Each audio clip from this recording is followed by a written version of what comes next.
Welcome, basketball fans, to Pollard Gymnasium for tonight's second-to-last home game of the basketball season when the Speedway Sparkplugs will take on the Lapel Bulldogs.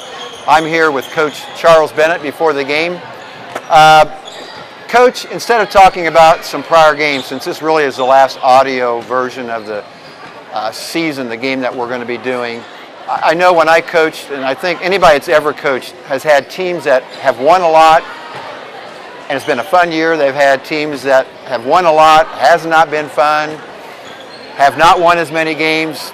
Tell me about the makeup of this team, even though it might not be as many games as you've wanted to win.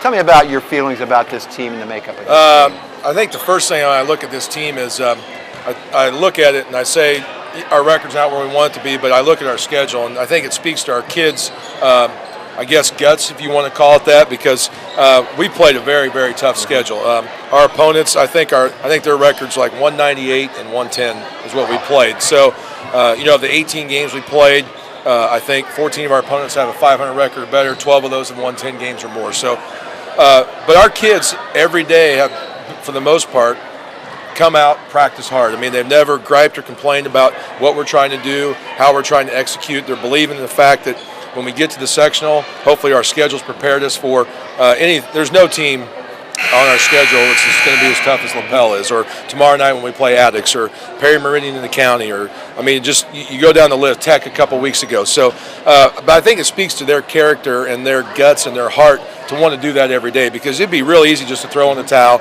and not do that.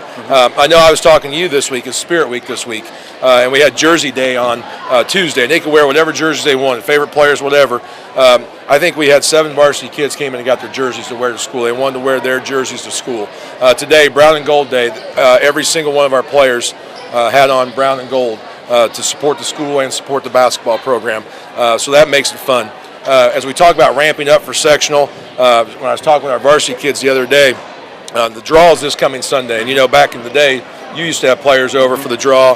The IHSA said you can't meet on Sundays, so they asked what we were doing, because we do like to get together, and I said, well, we can't do anything, and right away Andrew Fritz stepped up and said, all right, whose house are we going to?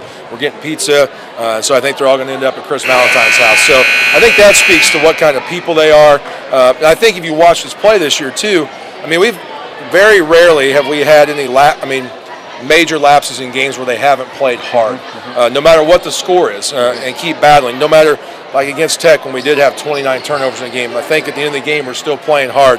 And you got to hope at some point that turns around. And so from that standpoint, that's made it enjoyable. And they've done a really good job in the classroom. We had the fewest study tables we've had this year. So, we talk to kids about good people, good students, good basketball players. So that's where it is. Great. Well, speaking of the tough schedule, you've got the #1 team in 2A coming in here tonight, the Lapel Bulldogs. Talk to us. What should we be watching for in this game? What you're going to see tonight is what I would call some old school basketball. They got 5 guys. 4 of them can shoot it really well out beyond the arc. They have a role player inside, Preston Scott, number 42, who will go to the basket, shoot inside the lane. They have a big post player, Carpenter, number 54, who knows his role down inside. They like to try to work it into him. Their point guard, Cameron Harrington, number 10, is their leading scorer, but he really makes them go. We played some tough guys like Casey Earls from Mooresville, Chase Andrews from Beech Grove.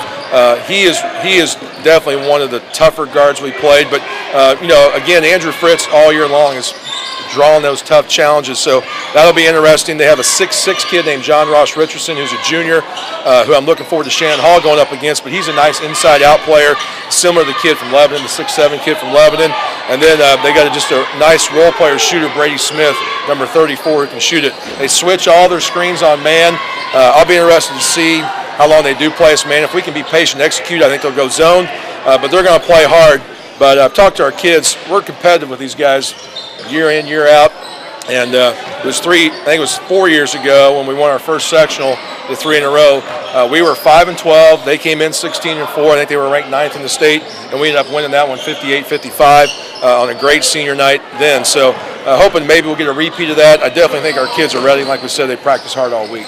Great. Well, I know one thing for sure. I know your team will play hard, and it'll be fun to watch. So we will talk to you after the game. Okay, I'll be up. Great. We'll be back in just a little bit.